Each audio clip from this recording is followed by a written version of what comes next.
그들과 조약을 맺게 됩니다. 그리고 죽이지 않겠다라고 약속을 하게 됩니다. 그러고 나서 사흘이 지났는데 소문이 들리는 거예요. 이 사람들이 먼 곳에서 온 것이 아니라 이곳 가까운 곳에 가나안 땅의 기본 사람들이라는 거예요. 이 가나안 시족 속에 속한 사람들이라는 소문을 듣게 됩니다.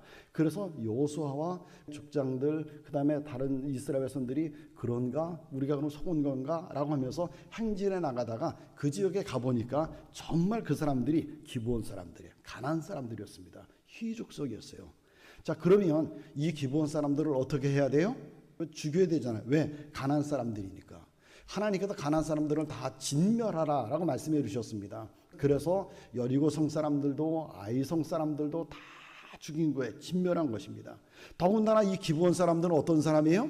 여호수아와 이스라엘 사람들을 속였잖아요. 변장까지 해가지고 와가지고 거짓말까지 해가면서 속였잖아요. 그래서 약속을 한 거잖아요. 특별히 적군입니다. 적군. 만약에 기브온 사람들을 그냥 놔뒀다가 살려뒀다가 나중에 이스라엘 백성들에게 큰 손해가 될 수 있습니다. 이 사람들을 살려뒀다 그럼 다른 가나안 사람들과 만약에 결탁을 해서 내통을 해가지고 이스라엘을 치려고 한다고 하면 이스라엘 백성들이 위험에 빠질 수 있습니다. 오히려 이스라엘 백성들이 이 사람들 때문에 죽임을 당할 수 있습니다. 그러니까 이 기브온 사람들은 어떻게 돼요? 가나안 사람들이겠다, 속였겠다, 앞으로 가나안 사람들과 내통을 해서 이스라엘 백성들을 칠 수 있는 그런 사람들이기 때문에 당연히 이 기브온 사람들은 어떻게 돼요? 죽여야 됩니다.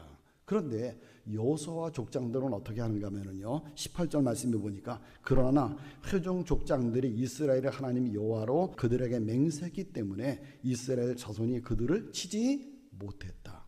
하나님 앞에서 우리에게 맹세했기 때문에 조약을 맺었기 때문에 죽일 수 없다는 게 칠 수 없다는 것입니다.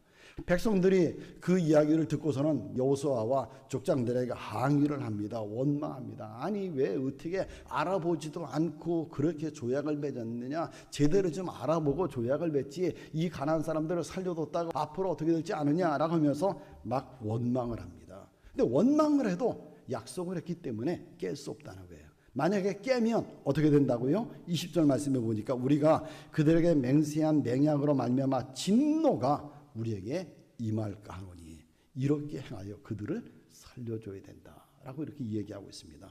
그래 약속을 깨면 오히려 하나님의 진노가 우리들에게 임한다는 거예요. 하나님의 진노 때문에 우리는 약속을 깨서는 안 된다는 것입니다. 그래서 족장들은 백성들이 원망하지만 약속을 지켜요. 이 기브온 사람들과 약속한 것을 지키게 됩니다. 대신 어떻게 하는가 하면은 그 기브온 사람들을 종으로 삼아서 나무 패는 일, 또 물 길어 오는 일을 맡기게 되죠. 우리도요, 살아가면서 약속 안 하며 살 수는 없습니다. 그렇죠? 그런데 약속을 하면서 삶을 살아가는데 어떻게 되는가? 약속은 반드시 어떻게 된다고요? 지켜야 된다는 거예요. 지켜야 된다는 것입니다. 때로는 약속을 지키려고 하니까 내가 손해가 되는 거예요. 그래서 손해본다는 것 때문에 약속을 지키지 않는 경우도 있습니다. 그런데요, 우리가 하나님 앞에서 약속은 철저하게 잘 지켜야 된다는 거예요. 하나님 자신이 어떤 분이세요? 하나님은 약속한 것에 대해서는, 말씀하신 것에 대해서는 반드시 시행하시는, 반드시 지키시는 신실하신 하나님이십니다. 신명기 4장 말씀에 보면 이런 말씀이 있어요. 네 하나님 여호와는 자비하신 하나님이십니다. 그가 너를 버리지 아니하시며 너를 멸하지 아니하시며 네 조상들에게 맹세하신 언약을 그들을 위하여 기억하시리니 그는 여호와다. 이렇게 말씀하고 있습니다. 이스라엘 백성들은 잘못하지만 하나님께서 어떻게 해요? 그들을 멸하거나 버리지 않겠다는 거예요. 왜? 조상들과 약속했기 때문에. 하나님이 이스라엘의 조상들과 약속했기 때문에 그 약속한 것을 지키기 위해서 이스라엘 백성들을 멸하지 않으시겠다는 것입니다. 약속은 반드시 지키신 하나님.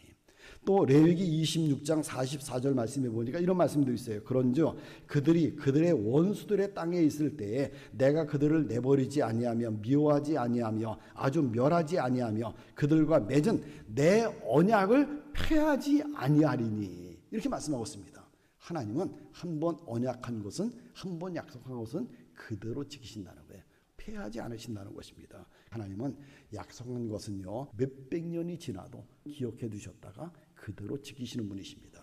이런 경우도 있잖아요. 하나님께서 아브라함의 나이 75세 때 내가 너에게 자식을 주겠다라고 약속을 하셨습니다. 근데 오랜 세월이 지나도 아들이 없으니까 아브라함은 그 하나님의 약속을 어떻게 생각하는가 하면요, 사라를 통해서 낳는 것이 아니라 다른 방법을 통해서 낳는 방법이구나 라고 생각하면서 하갈을 통해서 아이를 낳게 됩니다. 근데 하나님은 아니죠.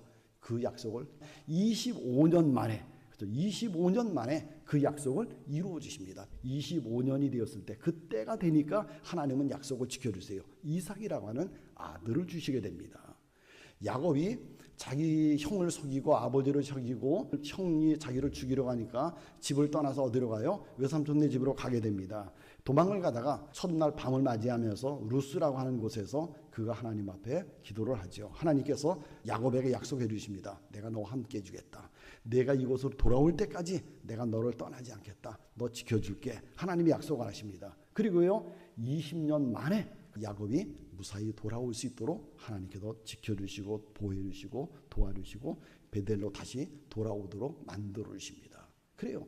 25년 때가 되니까 아들을 주시고 20년 때가 되니까 약속하신 대로 그때까지 지켜주셨다가 돌아오도록 만들어 주십니다. 하나님은요, 이렇게 약속한 것은 반드시 기억하시고 반드시 지켜주시는 신실하신 하나님이세요.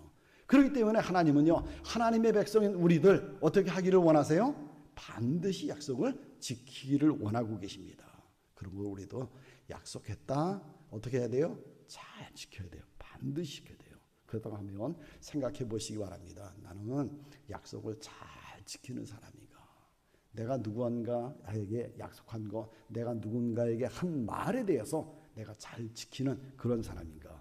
오늘 우리는요, 약속해놓고 지키지 못하는 경우도 많이 있습니다. 어떤 때는요, 위기를 모면하기 위해서 그냥 약속하는 거예요. 당장의 위기를 모면하기 위해서 약속을 쉽게 합니다. 그런데 그 막상 약속을 지키려고 하니까 내가 손해가 되는 거예요. 어려움이 오게 됩니다. 그러니까 지키지 않는 경우도 있습니다.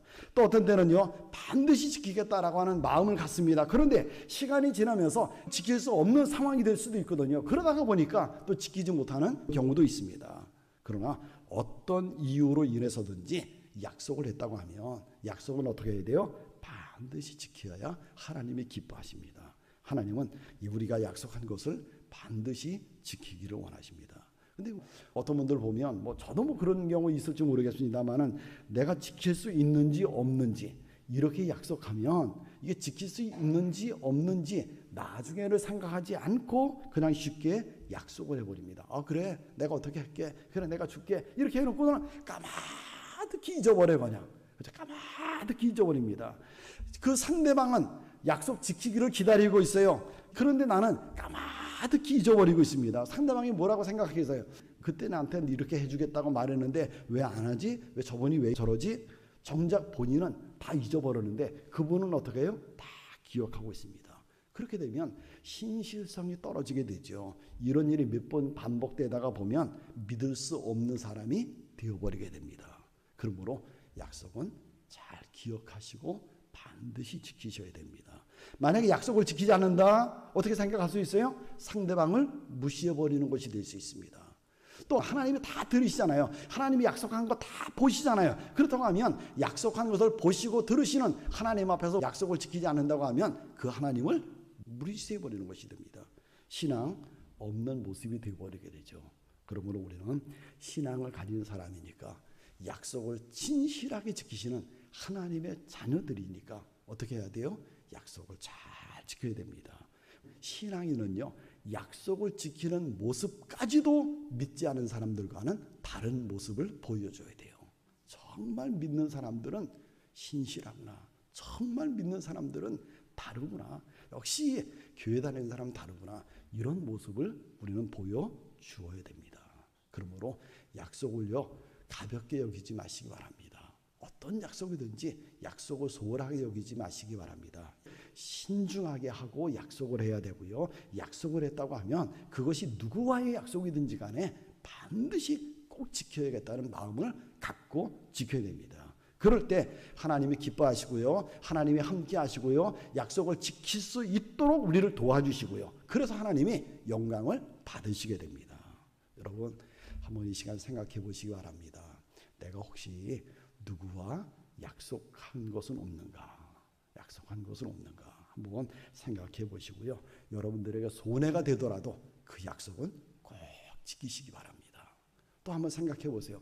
내가 혹시 약속을 했는데 그동안에 잊고 있었던 것은 없는가? 안 지키고 있었던 것은 없는가? 한번 생각해 보시기 바랍니다. 그리고 이제라도, 아니 오늘이라도 지킬 수 있으면 오늘이라도 지키시기 바랍니다. 그리고 앞으로는요, 약속을 하실 때 반드시 몇 가지를 꼭 생각하면서 약속을 하셔야 됩니다. 내가 이 약속을 지킬 수 있느냐 없느냐, 내가 이것을 지킬 수 있느냐 없느냐를 반드시 생각하고요. 당장을 모면하기 위해서 약속하는 것은 옳지 않은 방법이죠. 당장을 모면하기 위해서 지킬 수 없는 것인데 아무리 생각해봐도 그건 내가 지킬 수 없는데 지금 당장 모면하기 위해서 그래 내가 그렇게 할게 이렇게 약속해서는 안 된다는 것입니다. 지금 내가 어떤 손해가 와도, 지금 내가 어떤 입장이 된다 할지라도 앞으로 아무리 생각해봐도 그건 내가 지킬 수 없다라고 하면 약속은 하지 마셔야 돼요. 지킬 수 있는 것만 약속을 하셔야 됩니다. 만약에 그렇지 않고 그냥 지금 당장을 모면하기 위해서 약속을 한다고 하면 나중에 가서 더 큰 문제가 생길 수도 있습니다. 그러니까 약속을 할 때 신중하게 생각하고 약속을 하셔야 되고요. 약속했다고 하면 잊지 말아야 됩니다. 잊지 말아야 돼요.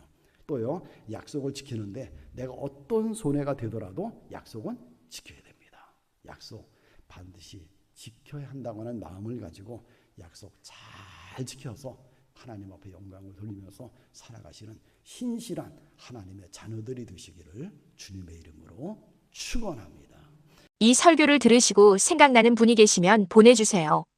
그분에게 분명 도움이 될 것입니다. 그리고 여러분의 생각을 댓글로 남겨주셔서 함께 나누길 원합니다.